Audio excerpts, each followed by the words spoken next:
So, this is why at this time of year I have not a handbag, a lamb bag with me at all times. There's everything I could possibly want in there. Gloves, a lambing wire in case I had something stuck lambing, some bottles if I can feed her 2 lambs. So,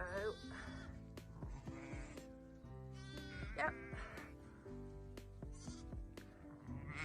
Yep.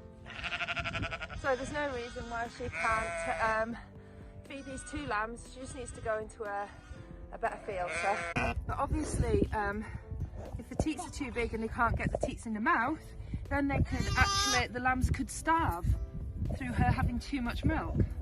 So it's important that that's something we watch out for. Come on, wakey wakey. Come on, off you go.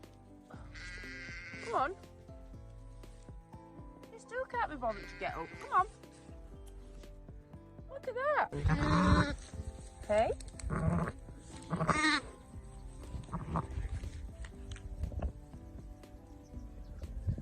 I think that is just perfect.